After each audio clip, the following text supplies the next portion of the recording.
మన జీవితాల్లో దేవుని చిత్తాన్ని తెలుసుకోకుండా ఏదైతే బలముగా మనల్ని ఆవరిస్తుందో దాన్ని జయించగలిగినటువంటి విశ్వాసులుగా మనం ఉండాలి. హల్లెలూయా.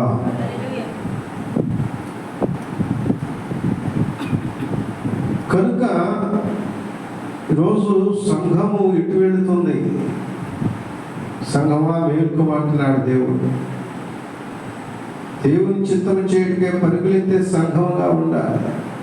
రోజు మనుషులు చూసి మనుషుల కొరకు మనం నడిచేవారు ఉన్నవాడు. ఇలా ఎల్లుటి అంటాం, ఎల్లుటి మనం ఉంటామో లేదో, రేపు అంటాం, రేపు మనం ఉంటామో లేదో, అన్నీ బాగున్నట్టు కనపడతాయి. క్షణంలో ఏం జరుగుతుందో ఎవరికి తెలియదు అనుకుంటున్నాం. జాగ్రత్త. దేవుడు ఇచ్చినటువంటి సమయంలో దేవుని కొరకు మనం వాడబడటానికి నేర్చుకోవాలి. సరే, ఇక్కడ నా అంశం అది కాదు కానీ, అయితే దేవుడు సమూయేలు ఇలాగా సౌలు ఇలాగ అయ్యాడని చెప్పేసి ఇలా సమూయేలు చాలా వేదన పడుతుంటే అప్పుడు 16వ అధ్యాయం మొదటి వచ్చిన ఏమంటున్నాడు చూడండి. అంతటా యెహోవా సమూయేలు దిక్కులను ఇశ్రాయేలు మీద రాజుగా ఉండకు నేను విసర్జించిన సౌలును గురించి నువ్వు ఎంతకాలం దుఃఖిస్తావు? ఇచ్చిన ఆశీర్వాదం తీసివేయబడింది. దేవుని బిడ్డలారా, దేవుని చిత్తములో మనం వెళ్ళినప్పుడు దేవుడు ఆశీర్వదిస్తుంది. ఎప్పుడైతే దేవుని చిత్తము కాక నీ ఆలోచన, నీ తలంపు, నీ ఉద్దేశాల ప్రకారం నువ్వు నడుచుకుంటావో, ఒక రాజునే గడ్డి వేయించినటువంటి దేవుడు, రాజుగా ఉండకుండా సౌలును తృణీకరించిన దేవుడు. సమూయేలు అన్నాడు, అయ్యో దేవుడు ఎన్నుకున్నటువంటి రాజు అయితే ఇలాగ అయిపోయాడు అని దుఃఖిస్తున్నప్పుడు, అప్పుడు ఆ దుఃఖించే సమయంలో యెహోవా సమూయేలుతో మాట్లాడతాడు. ఏమంటాడంటే, అయ్యా నువ్వు ఎంతకాలం దుఃఖిస్తావు? నీ కొమ్మును తైలంతో నింపుకొని బెత్లెహేమీయుడైనటువంటి యెషయా వద్దకు నిన్ను పంపుచున్నాను. అతని కుమారులు ఒకరిని నేను రాజుగా నియమిస్తున్నాను. దేవునికి స్తోత్రం. దేవుడిచ్చినటువంటి తలాంతులు దేవుని కొరకు వాడకపోతే దేవుడు అక్కడ అంటాడు కదా, అది తీసి ఏంటి, ఒక తలాంతులు ఉన్నవారికి తీసి అది ఏం చేస్తాడంటే 2 తలాంతులు ఉన్నవారికి వాడబడాలి. దేవుడిచ్చింది మనం వాడబడటానికి, దేవుడిచ్చింది మనం ఆరోగ్యంగా, ప్రభు ఇచ్చినటువంటి ఆరోగ్యం, ప్రభు ఇచ్చినటువంటి స్థితి అంతా కూడా ప్రభు మహిమ కొరకు వాడేవారిగా ఉండాలని దేవుని వాక్యం సెలవిస్తుంది. దేవుడు ఎన్నుకున్న స్థితిని దూరపరచుకోకూడదు ఎవరు. దేవునికి స్తోత్రం. హల్లెలూయా. అయితే అక్కడ అన్నాడు, యెషయా కుమారులు ఉన్నారు ఎల్లబట్టే ఇక్కడ నేను మీతో చెప్పాలనుకున్నటువంటి దేవుడు నాకు ఇచ్చిన తలాంతు ఏంటంటే, అక్కడ వెళ్ళండి, మీరు వెళ్ళి అక్కడికి వెళ్ళినప్పుడు అక్కడ సమూయేలు వెళుతున్నప్పుడు ఏ సమూయేలు ప్రవక్త తన ప్రాంతానికి వచ్చాడంటే అందరూ భయపడిపోయేవాడు. చాలా ఎందుకంటే దేవుని సేవకుని శక్తి తెలియాలి. దేవునికి స్తోత్రం. హల్లెలూయా. దేవుడు మనం అనుకుంటాం యాక్చువల్గా మనకంటే సాధారణంగా నేను గమనిస్తూ ఉంటాను, దేవుని యొక్క వాక్యము కంటే కూడా మన వాక్కునే, దేవుని నిర్ణయం కంటే మన నిర్ణయాన్ని గొప్పగా ఎంచుకునేటువంటి దినాల్లో ఈరోజు క్రైస్తవ సంఘం లేదు. ఆ రోజు సమూయేలు ఆ ప్రాంతానికి వెళదంటే వాళ్ళు అంటండి, సమూయేలు అన్నాడు, ఏమన్నాడు, అయ్యా నేను రాజుగా ఉండకుండా ఆయన తృణీకరించాడు కదా, నేను వెళితే సౌలు ఒకవేళ నన్ను చంపుతాడంటే అక్కడ అన్నాడు కదా. 2వ వచనంలో సమూయేలు నేను ఎట్లు వెళ్ళదును, నేను వెళ్ళిన సంగతి సౌలు విని నన్ను చంపునుగా, యెహోవా నీవు ఒక చంపునుగా అనగా, యెహోవా అంటే నీవు ఒక పెయ్యని తీసుకొని పోయి యెహోవాకు బలి పశువు వధించుకు వచ్చుతానని చెప్పు. వెళ్ళు, అక్కడికి వెళ్ళు, యెషయా దగ్గరికి వెళ్ళు, ఆ గ్రామానికి వెళ్ళు, ఆ పట్టణానికి వెళ్ళు. వెళితే నువ్వు అక్కడ ఏం చేస్తావంటే నేను ఒక బలి పశువు నడిపించడానికి వచ్చినని చెప్పు. అప్పుడు యెషయాని బలి అర్పణ పిలువు, అప్పుడు నీవు చేయవలసిందని నీకు చెప్పేది అన్నప్పుడు సమూయేలు యెహోవా సెలవిచ్చిన మాట చొప్పున బెత్లెహేమునకు వెళ్ళెను. ఎక్కడికి వెళ్ళాడండి? బెత్లెహేముకు వెళ్ళారు. ఆ ఊరి పెద్దలు అతను రాకనకు ఏం చేశారండి? భయపడిపోయారు. అయ్యో, ప్రవక్త మన దగ్గరికి వస్తాడంటే ఏమవుతుందని ఏంటంటే అందరూ ఏమైపోయారంటండి? భయపడ్డారు.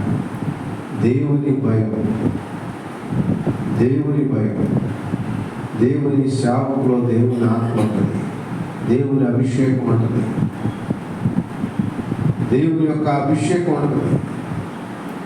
దేవుడు ఎప్పుడైతే ఒక వ్యక్తిని అభిషేకించుకుంటాడో సేవకుని మీద అభిషేకం అలా ఉండిపోతుంది. దేవునికి స్తోత్రం. హల్లెలూయా. కాబట్టి వెళ్ళి భయపడిపోతున్నాడు. అందరూ అయ్యో వస్తున్నాడు. అప్పుడు అంటున్నాడు సమాధానం. అంటే దీన్ని బట్టి చూస్తే ప్రజలందరూ ఎల్లప్పుడూ ఒక ప్రవక్త సంతోషంతో సేకరించారు. బెత్లెహేము ఊరి పెద్దల తర్వాత ఏ విషయం జరుగుతుందని భయపడిపోతున్నారు. భయపడిపోతుంటే అక్కడ అంటున్నాడు కదా, 5వ వచనం, అతను సమాధానంగానే వచ్చింది, నేను సమాధానంగానే వచ్చాను. కాబట్టి మీరు ఏం చేయాలంటే శుద్ధులై నాతో కూడా పలికిరండి. దేవునికి స్తోత్రం. శుద్ధులై దేవుని యొక్క వాక్యములో శుద్ధులై బలి అర్పించడానికి రండి. శుద్ధి అనగా బలి.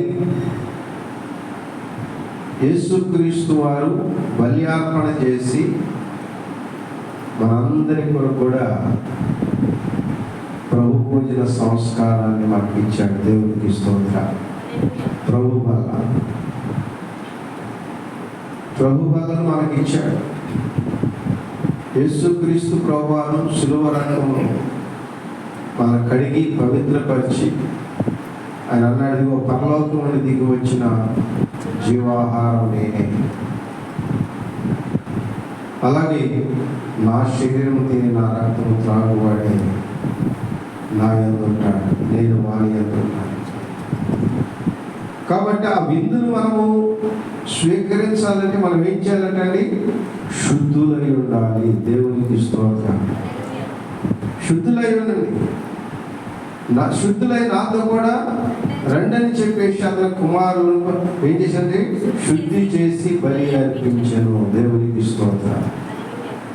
శుద్ధీకరణ ప్రార్థన కూడా శుద్ధి చేసుకోకుండా, హృదయాన్ని శుద్ధి చేసుకోకుండా, దేవుని సన్నిధిలో ప్రార్థన లేకుండా భక్తుల్లాగా వచ్చేసి పిల్లరా ప్రభురాత్రి బలి తీసుకుంటే అది శాపమే కానీ ఆశీర్వాదం కాదు.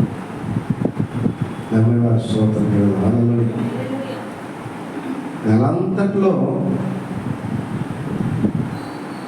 కనీసం సిద్ధపాటు ప్రార్థన రాలేకపోతే, శుద్ధీకరణ పోవటానికి కూడా రాలేకపోతే క్రైస్తవులుగా విశ్వాసులుగా మనం చెప్పుకుంటాం. చాలా అది మనకు బాగుంటుంది, పక్కవాళ్ళకు బాగుంటుంది, కానీ దేవుని దృష్టిలో మనం దూరంగా ఉన్నవారమే. నిర్మాకాండంలో 19వ అధ్యాయం 10వ వచనం ఏం చేస్తారు చూడండి. నిర్మాకాండము 19వ అధ్యాయం 10వ వచనంలో మోషేతో దేవుడు ఏం చెబుతున్నాడు ఒకసారి చూడండి. అక్కడ యెహోవా మోషేతో నీవు ప్రజల యొద్దకు వెళ్ళి నేడును రేపును వారిని పరిశుద్ధపరచును, వారు తమ బట్టలు ఉతుకుకొందురు. దేవునికి స్తోత్రం. దేవుణ్ణి సమీపించాలంటే వస్త్రములు అనగా మన హృదయాన్ని దేవుని కంటే దేన్ని మనం ఎక్కువగా ప్రేమించబడాలి. అది ఎంత రాబడైనా కావచ్చు, ఎంత ముఖ్యమైనటువంటి స్నేహితులైనా కావచ్చు, ఎంత గొప్ప ఇదైనా కావచ్చు, కానీ ఆ పని చేసుకుంటానికి కానీ దానికి సామర్థ్యం కలిగించింది దేవుడు. ఆ దేవుని సన్నిధిలో మనం ఉండకుండా మన ఆలోచన బట్టి మనం వెళితే అది మనకి ఏమాత్రం కూడా దీవెన కాదు. అందుకే మోషేతో దేవుడు చెబుతున్నాడు, ఏం చెబుతున్నాడు? అయ్యా నువ్వు ప్రజల దగ్గరికి వెళ్ళు, నేడు రేపు, ఈరోజు రేపు, నేడు రేపు వారిని ఏం చేయమనండి? పరిశుద్ధపరచయ్యా. ఎందుకు తర్వాత చదవమా? తమ బట్టలు ఉతుక్కొని మూడవ నాటికి సిద్ధముగా ఉండవలెను. దేవునికి స్తోత్రం. ఎందుకు సిద్ధంగా ఉండాలి? అక్కడ దేవుని యొక్క వాక్యం చెప్తున్నా. ఎందుకు సిద్ధంగా ఉండమంటున్నాడు అక్కడ చూడండి. పరిశుద్ధ గ్రంథం మనం కొంచెం ముందుకు వెళ్దాం.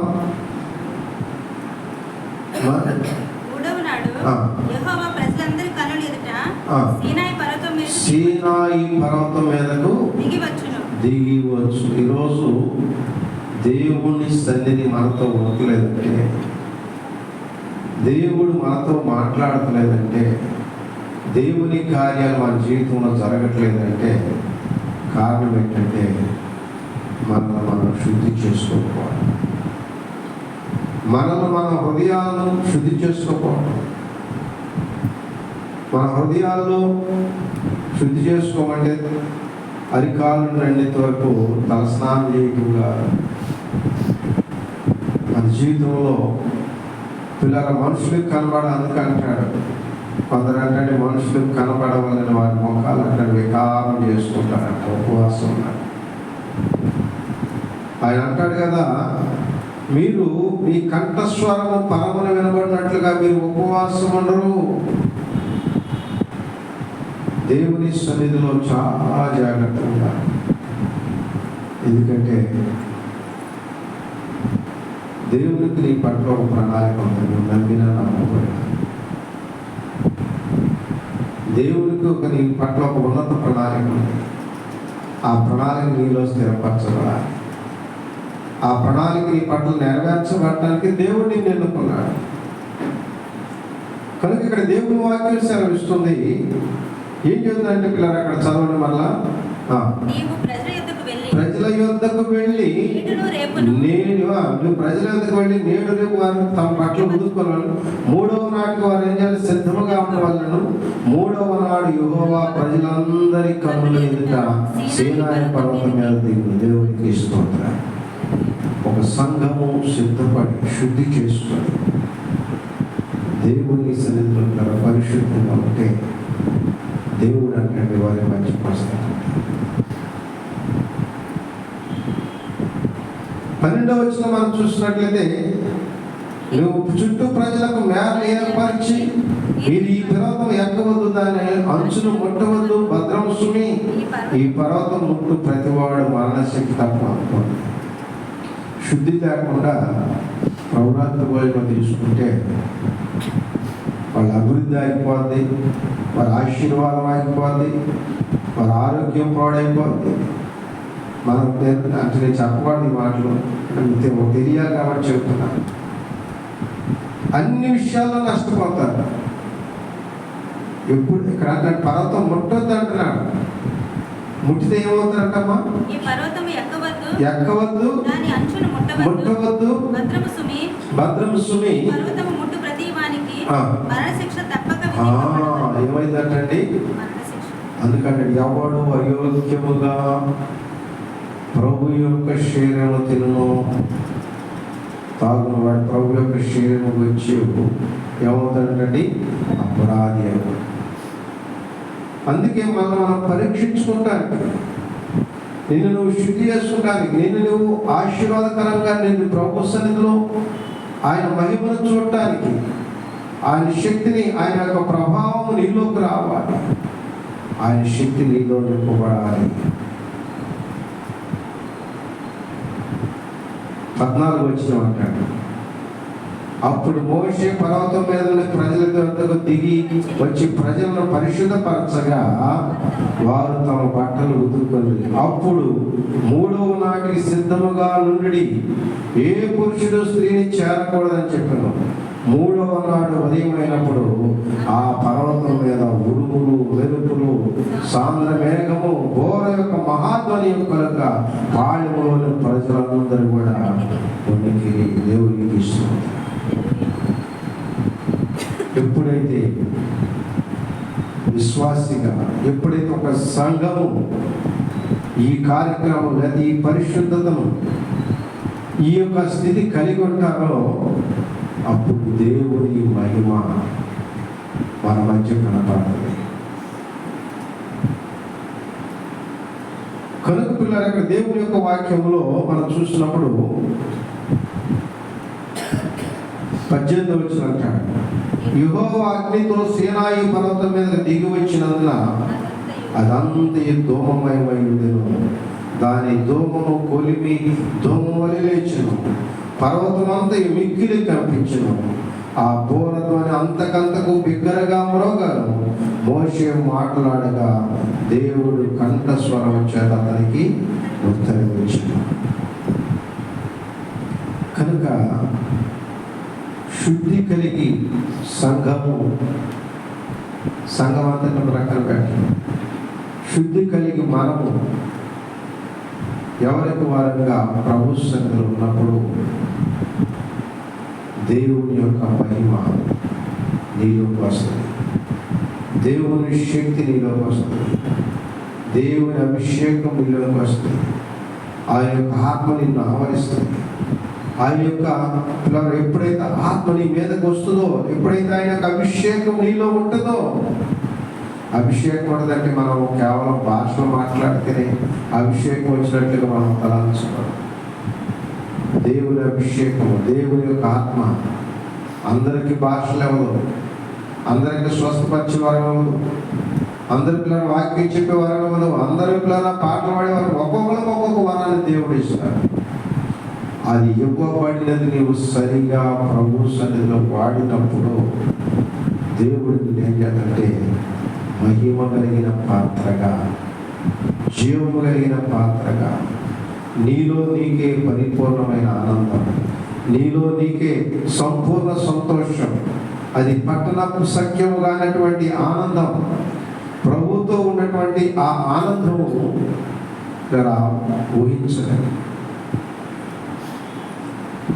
అందుకే భక్తులు అంటారు, నీతో నా జీవితము సంతోషమే.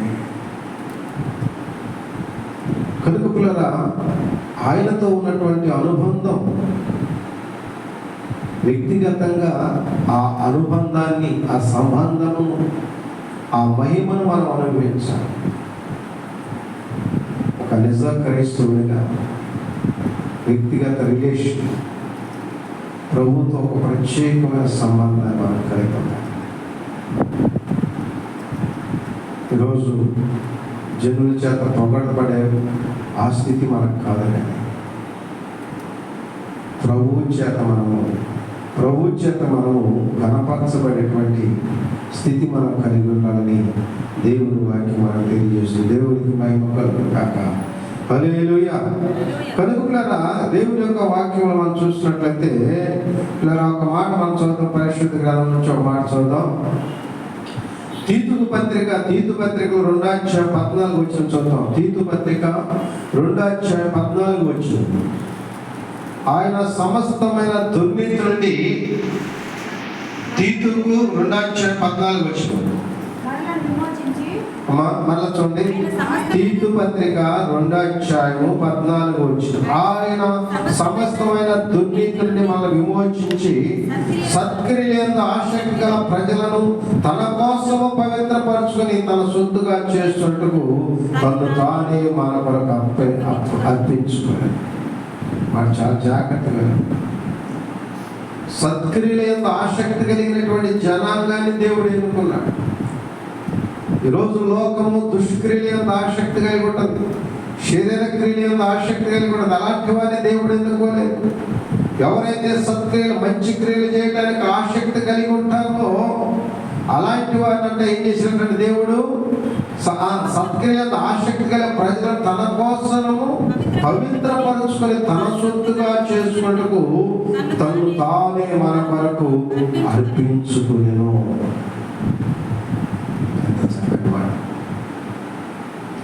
మొదటి పేతురు పత్రిక 2:9 చదవండి. తన కోసము మనందరిని కూడా అంటండి దేవుని కొరకు పవిత్రపరుచుకున్నాడు. ఈరోజు మనందరం కూడా ప్రభు పాత్రలు మీరందరూ నిజంగా దేవుడి మిమ్మల్ని ఒక గొప్ప ఉద్దేశంతో దేవుడికి తీసుకొచ్చాడు. మిమ్మల్ని ఆయన ఎన్నుకున్నాడు, మిమ్మల్ని ఆయన కోరుకున్నాడు. చదువు మొదటి తిమోతి పత్రిక మొదటి పేతురు పత్రిక 2:9. అయితే మీరు చీకటిలో నుండి ఆశ్చర్యకరమైన తన వెలుగులోనికి పిలిచిన వాని గుణాతిశయములను ప్రచురము చేయ నిమిత్తం. ఎందుకండి ఆయన కొరకు మనల్ని ఎన్నుకున్నాడు. ఎందుకు ఆయన కొరకు మనల్ని ఎన్నుకున్నాడంటండి? చీకటిలో నుండి ఆశ్చర్యకరమైన వెలుగులోనికి మిమ్మల్ని పిలిచిన వాని గుణాతిశయములను ప్రచురము చేయ నిమిత్తం. ఎవరి గుణాలు ప్రచురం చేయాలంటండి? మన గుణాలు కాదు. మన గుణాలు బయట పెట్టుకుంటుంటాం. బయటకి ఏంటి? చింత చచ్చిన పులుపు చావదట. దేవునికి స్తోత్రం. హల్లెలూయా. మేము బాప్తిసం తీసుకున్నాం, రక్షించబడ్డాం, ప్రభువులో ఉన్నాం, ప్రభువులు ఎదుగుతున్నాం. కానీ లోపల ఉన్నటువంటి ఆ చేదు గుణం, ఆ దుష్ట గుణం, దుష్టాలోచన చాలా మందిలో మానవ. అలాంటి వారు ప్రభు కొరకు వాడబడలేదు. దేవుని వాక్యం చూపుతుంది ఇక్కడ. అయితే మీరు చీకట్లో నుండి ఆశ్చర్యకరమైన తన వెలుగులోనికి మిమ్మల్ని పిలిచిన వారి గుణాతిశయములను ప్రచురం చేయ నిమిత్తము ఏర్పరచబడిన వంశం. దేవునికి స్తోత్రం. ఇది ఒక ఏర్పరచుకున్న వంశం. అది ఆయన కొరకు ఒక గొప్ప వంశముగా ఉంటాడు. తన ప్రజగా ఉంటాడు. దేవుడు ఎన్నుకున్నాడు. పరిశుద్ధమైన జనం, దేవుని సొత్తైన ప్రజ. ఈరోజు మనందరం కూడా ఎవరి సొత్తు అంటండి? దేవుని సొత్తు. దేవునికి స్తోత్రం. ఆయన సొత్తు కనుక అక్కడ దేవుని యొక్క వాక్యంలో ఆయన సొత్తైన ప్రజలు మనం. ఆయన సొత్తైన ప్రజలకు మనం ఎలాగెన్నుకున్నాడంటండి? ఇలా పరిశుద్ధ గ్రంథంలో ద్వితీయోపదేశ కాండంలో 4:20 చదవండి. 4:20. జాగ్రత్తగా మాటలు చాలా జాగ్రత్తగా. 4:20. యెహోవా మిమ్మల్ని చేపట్టి నేడున్నట్టు మీరు తనకు స్వకీయ జనముగా ఉండుటకై ఐగుప్తు దేశములో నుండి ఆ ఇనప కొలిమిలో నుండి మిమ్మల్ని రప్పించెను. ఏ కొలిమి అంటది? నిజమే. అందరం ఒకప్పుడు ఇనప కొలిమిలో ఉన్నాం, ఇబ్బందులనే కొలిమిలో ఉన్నాం, లేమనే కొలిమిలో ఉన్నాం, శ్రమలనే కొలిమిలో ఉన్నాం, పాపం అనే కొలిమిలో ఉన్నాం. ఇట్లా రకరకాలైన కొలిమిలో కాల్చబడుతున్నప్పుడు అగ్నిలో నుండి ఆయన వాళ్ళని బయటికి లాగేసాడు. దేవునికి స్తోత్రం. బయటికి లాగేసి ఆయన ఏమన్నారంటే, మీరు నాకు స్వకీయ జనమయ్యా ఉంటారు కాబట్టి ఆ అగ్నిలోని బయటికి లాక్కొచ్చాడు. దేవునికి మహిమ కలుగునుగాక. కనుక అక్కడ దేవుని యొక్క వాక్యం ఇంకొక మాట మనం చూసినప్పుడు ద్వితీయోపదేశ కాండంలోనే ఒక మాట 7:6 చదవండి. 7:6. నీ దేవుడైన యెహోవాకు ప్రతిష్ఠిత జనము. నీవు నీ దేవుడైన యెహోవాకు ప్రతిష్ఠిత జనం. అమ్మాయి మాట చాలా జాగ్రత్త. నిన్ను గురించి చెబుతున్నాడు. నిన్ను గురించి చెబుతున్నాడు ఈ మాట. చెప్పండి, ఎవరి గురించి అంటే? నన్ను గురించి. దేవునికి స్తోత్రం. నీవు నీ దేవుడైన యెహోవాకు ప్రతిష్ఠిత జనము. నీ దేవుడైన యెహోవా భూమి మీద ఉన్న సమస్త జనముల కంటే నిన్ను ఎక్కువగా ఎంచి. ఎంత గొప్ప విషయం. దేవుడిని ఎలా ఎంచాడండి? ఎక్కువగా ఎంచాడు. అందరికంటే ఎక్కువగా ఎంచాడు. కానీ నిన్నెంత ఎక్కువగా ఇచ్చిన దేవుణ్ణి మనం ఎంత తక్కువగా చూస్తామో చూడండి. ఆయనకి ఎంత తక్కువ స్థానం ఇస్తాం మన జీవితాల్లో. చాలామంది ఏ పని లేక అప్పుడు మందిరానికి వస్తారు ఆదివారం కూడా. అంటే అంత తక్కువ చేసేస్తారు దేవుడు. ఎంత బాధకరమైన విషయం. దేవుడి ప్రేమ ఎంత గొప్ప గమనించాలి. దేవుడిని ప్రేమిస్తే ఆయన అందరికంటే కూడా అత్యున్నతంగా ఉంచి గొప్పగా. మళ్ళా మాట చూడమని చక్క మాట. ఈ దేవుడు యెహోవా భూమి మీద ఉన్న సమస్త జనముల కంటే నీకు ఎక్కువగా ఇచ్చి తనకు స్వకీయ జనముగా ఏర్పరచుకున్నాడు. అందరికంటే నేను ఎక్కువగా ఇచ్చి. కనుక ఆయనకి మన జీవితంలో ఏమిచ్చినా మన రుణం తీరుతుంది. ఆయన ఏమిచ్చినా ఆయన రుణం మనకు తెలుసు. ఏర్పరచుకున్న దేవుడు కనుకనే ఇశ్రాయేలు ప్రజలలో దేవుడు చెబుతున్నాడు, అయ్యా మీరు శుద్ధి చేసుకోవాలి. మోషే చెబుతున్నాడు, మీరందరూ కూడా శుద్ధి చేసుకుంటే దేవుని మహిమ మీరు చూస్తారయ్యా. శుద్ధి లేకపోతే నీకేం కనపడదు, లోకమే కనపడుతుంది. ఏం తిందామా, ఏం తాగుదామా, ఏం కూర్చుకుందామా, ఎక్కడికి వెళదామా, ఎవరితో కలుద్దామా, ఎవరితో మాట్లాడదామా, ఎలాగ సుఖపడదామా, ఏలా టైం పాస్ చేద్దామా, ఇదే కనపడుతుంది. ఎప్పుడైతే నువ్వు శుద్ధి చేయబడి దేవుని యొక్క అభిషేకంలో ఉంటావో,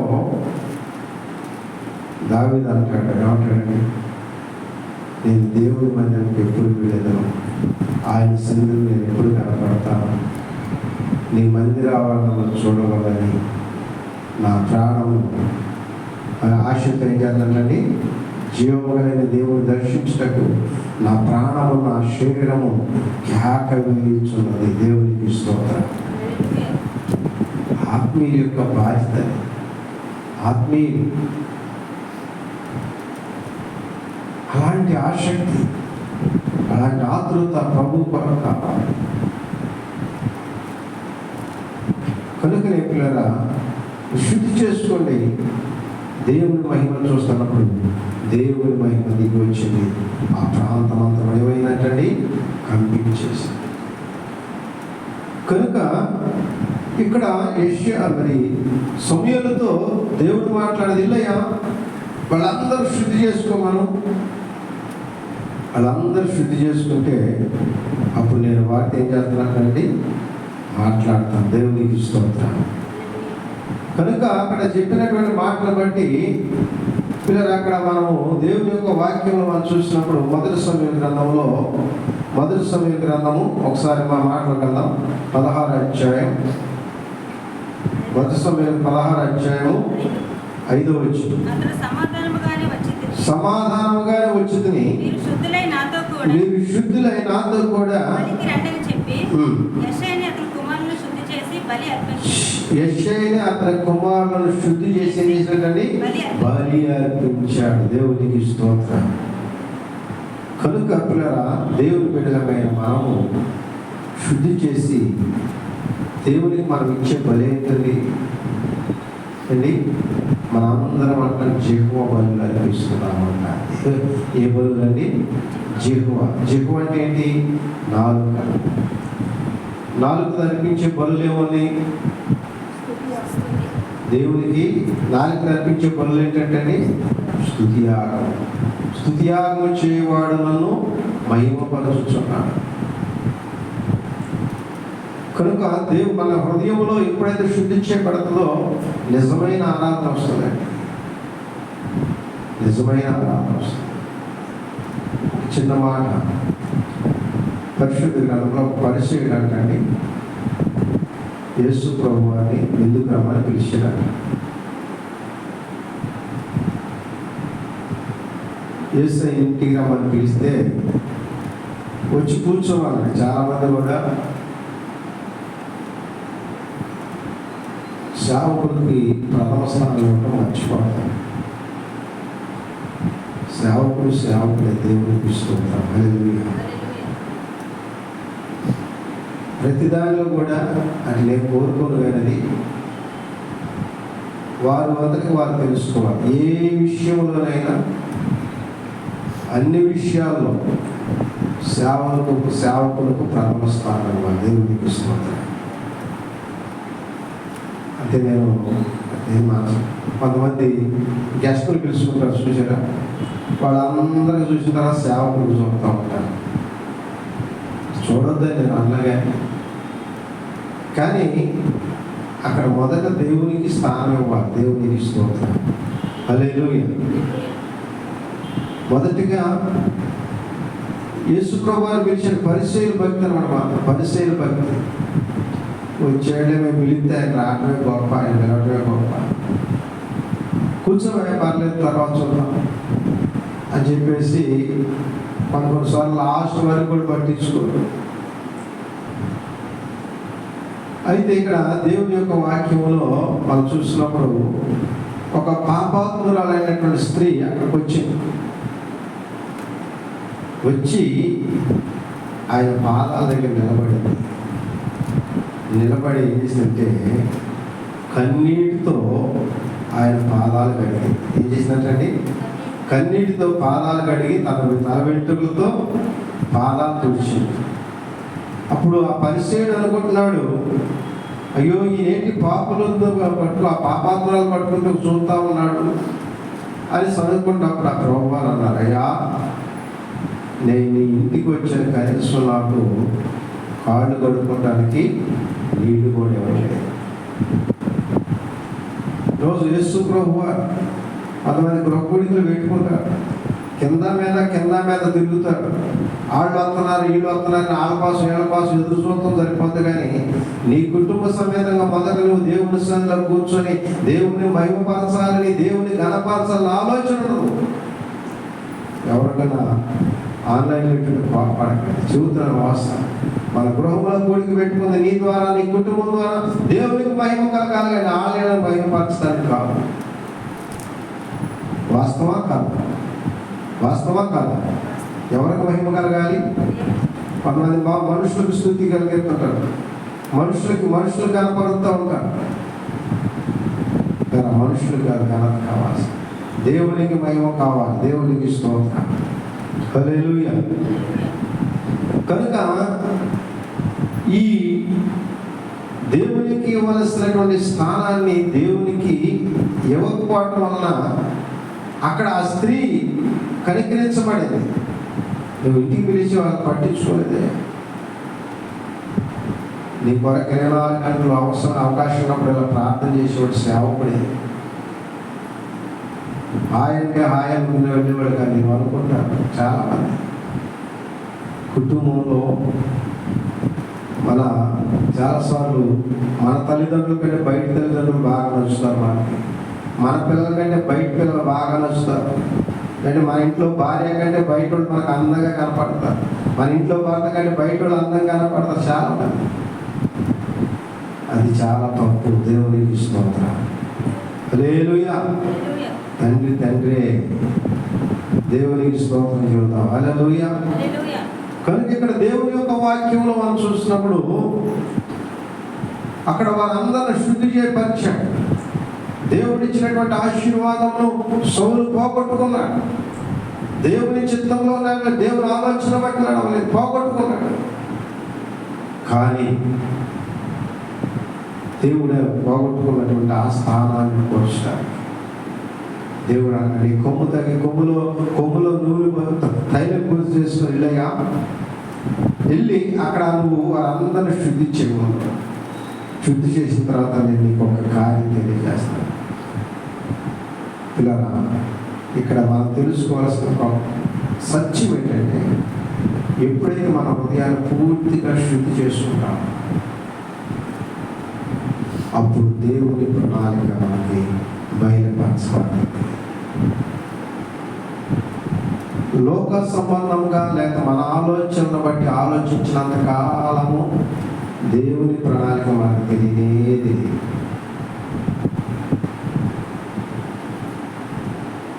దేవుని మనస్సు నెరిగి, దేవుని ఆలోచన ఎరిగి మన హృదయాన్ని శుద్ధి చేసుకున్న అలా చేసుకున్న తర్వాత ఆయన సన్నిధిలో మనం కనిపెట్టినప్పుడు నీకు దర్శనాల భాగ్యం దేవుడు ఇస్తాడు.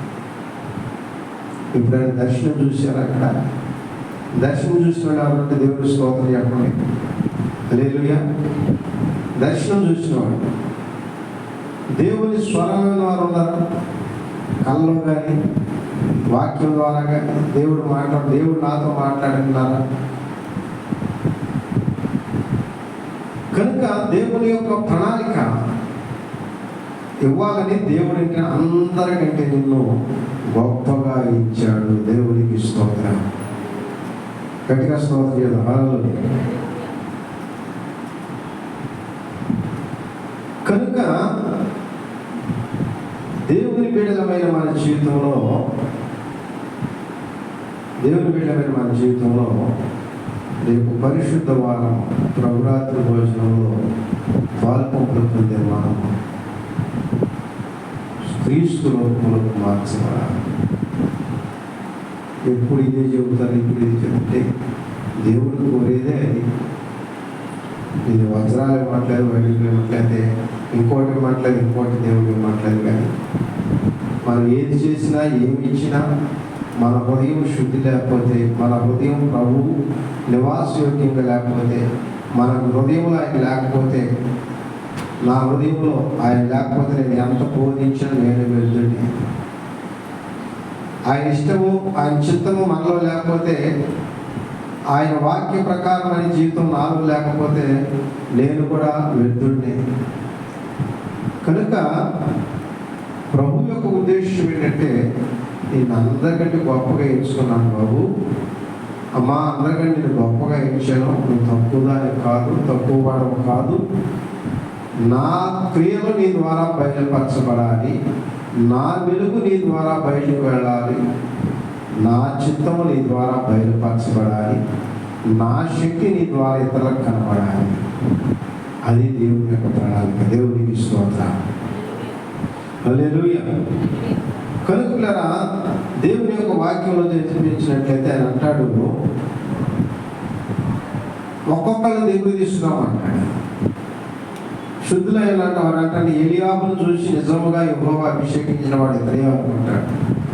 అయితే సమూయేలు అంటాడు, దేవుడు అతను అంటే అతని రూపము అతని ఎత్తును లక్ష్య పెట్టకము, మనుషులు లక్ష్య పెట్టిన వాడిని యెహోవా లక్ష్య పెట్టడు, నేను అతను త్రోసివేస్తున్నాను.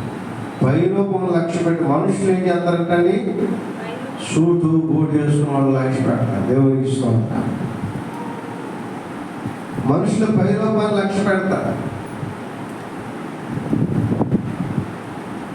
దేవుడు అంటే నేను ఏ లక్ష్య పెడతానంటండి, హృదయాలు. ఈరోజు నువ్వు ఎలా ఉన్నావు అనేది ఆయన అనవసరం. నల్లగా ఉన్నావా, తెల్లగా ఉన్నావా, అందంగా ఉన్నావా, ఇంకొకలాగా ఉన్నావా, ఇంకొకలాగా ఉన్నావా అని ఆ దేవుడు చూడటం, కానీ నీ హృదయంలో తెల్లగా చూస్తాడు. తర్వాత అమర్చన్నా తర్వాత అభినాదామును పిలిచి సమూయేలు కొంచెం అతను కూడా యెహోవా నేను కోరుకోలేదు. అప్పుడు అందరిని పిలుస్తాడంటండి. 7 కుమారులు సమూయేలు పిలవగా సమూయేలు యెహోవాని కోరుకోలేదు అన్నాడు. అప్పుడు 8వ వాడు అంటాడు, వాడు ఏం చేస్తాడంటండి, అతను ఎర్రని వాడును, చక్కని నేత్రము గాయవాడును, చూచుటకు సుందరమైన వాడును, అతను బాగానే నేను కోరుకున్న వాడితడే, నీవు లేచి అతను ఏం చేయమంటండి, అభిషేకించు. దేవునికి స్తోత్రం. ఇలా వీళ్ళందరూ కూడా నేను ఎత్తుగా ఉన్నాను, నేను లావుగా ఉన్నాను, నేను అలాగున్నాను, దేవుడిని కోరుకున్నాడేమో అనుకున్నారు.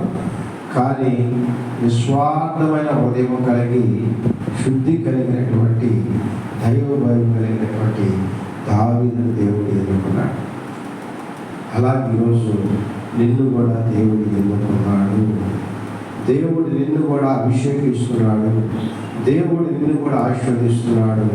దేవుడు ఈరోజు నువ్వు కోరుకున్న దేవుడు నీకు దయచేస్తున్నాడు. ఆమేన్ అన్నా.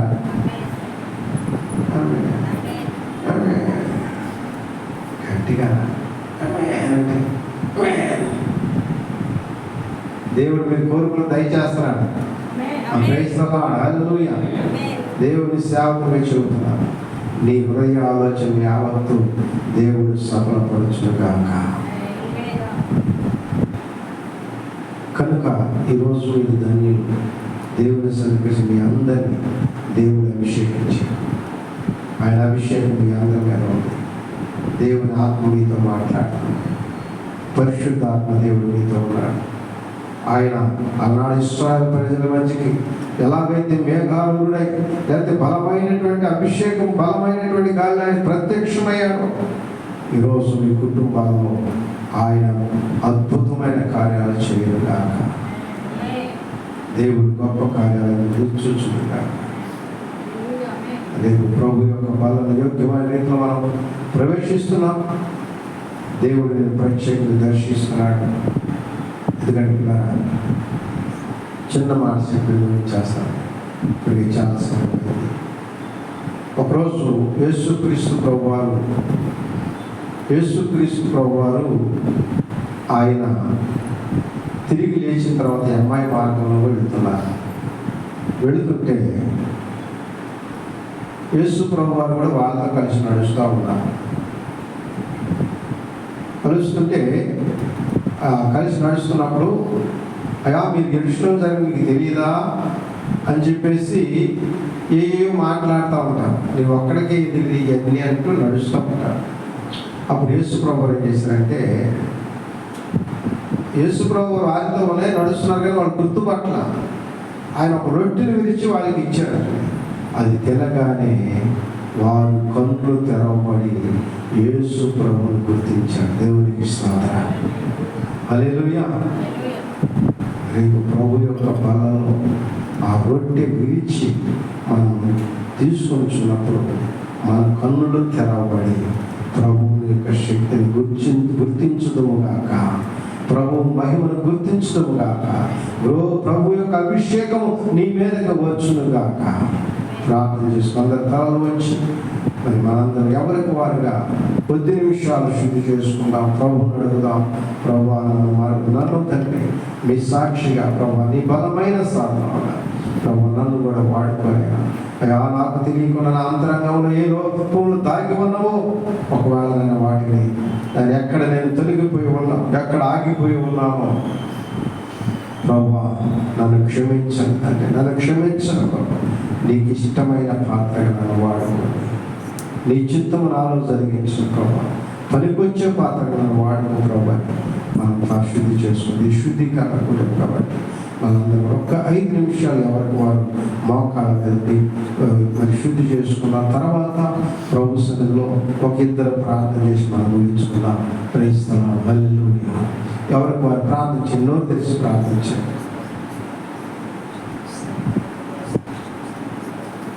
ఎవరికి వాళ్ళు ప్రార్థన చేస్తారు. స్తోత్రం రాజా, మీకు వందనాలు తండ్రి. ఆయన వాళ్ళు ఉన్న ప్రతి ఒక్క వాళ్ళు దాగి ఉన్న ప్రతి ఒక్క మీ కైలాసకరమైన మార్గములు తండ్రి వాళ్ళంటి మమ్మల్ని ప్రభు దూరపరచదు ప్రభు. వాళ్ళని కడిగివేడు ప్రభు. మీకు ఇష్టమైన పాత్రగా మమ్మల్ని మలచదు తండ్రి. పనికొచ్చే పాత్రగా ప్రభు వాడుకోండి ప్రభు.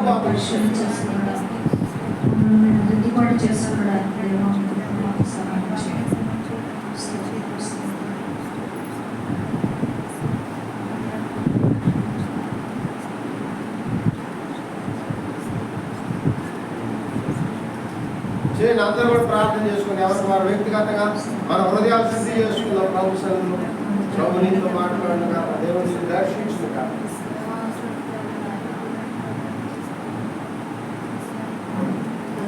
వ్యక్తిగతంగా సమాధానం విడిచిపెడదాం. అతిక్రమంలో దాచిపెట్టుకుని వాడు వద్దు వాటిని ఒప్పుకొని విడిచిపెట్టేవాడు నేను కృపా కనికరాన్ని పొందిన శ్రమించిన రీతిగా రేపు దిన మనల్ని సమీపించబోతున్నట్టు మనం పరిశీలన చేసుకుంటూ పరిశుద్ధముగా మరి ఆయన యొక్క బలను మనం సమీపించే వారిగా ఈ సమయంలో మనం శుద్ధీకరించుకుందాం. మన హృదయాలను విప్పి మనలో ఉన్న ప్రతి అవిధేయతలను అనుసరిలో విడిచిపెడదాం. ఆయన స్తోత్రాలు స్తోత్రాలు స్తోత్రాలయ స్తోత్రాలయ స్తోత్రాలయ మరి స్తోత్రాలయ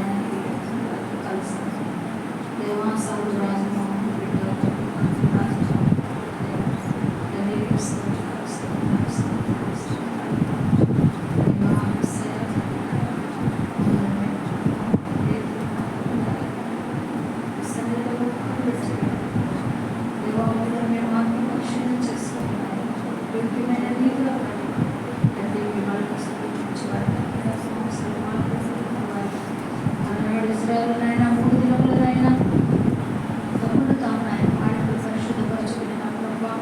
అయ్యా తండ్రి నాయన సమీపించున్నారు తండ్రి. అలాంటి అర్హతలకి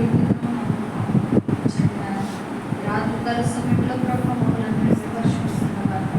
అయ్యా మమ్మల్ని మేము పరిశీలించుకుని మిమ్మల్ని సమీపించుకోవాలి. సహాయం చేయండి. అనాలోచనగా యోగ్యంగా నాయన అయ్యా తండ్రి నాయన మిమ్మల్ని సమీపిస్తే అనేక వివేచించున్నారంటున్నాం ప్రభు. ప్రభు శరీరం మన రక్తం మనం వివేచింపగా తిరిగి త్రాగువాడు, అది శిక్షావిధి కలుగుటికే తిరిగి త్రాగుచున్నాడంటున్నామయ్యా. తండ్రి రాత్రి కాల సమయంలో ప్రభు అయ్యా దయతో నైనా మమ్మల్ని ఒక్కసారి జ్ఞాపకం చేశారు. తండ్రి మమ్మల్ని క్షమించండి ప్రభు. మా హృదయతో క్షమించండి. మా నోటి మాట మా హృదయ ప్రార్థన మీ దృష్టికి అంగీకార యోగ్యులుగా ఉంచండి ప్రభు. తెలిసి తెలియక మేము చేసిన ప్రతి అపరాధాలను బట్టి మమ్మల్ని క్షమించండి. ప్రతి అవిధేయతను బట్టి నేను మమ్మల్ని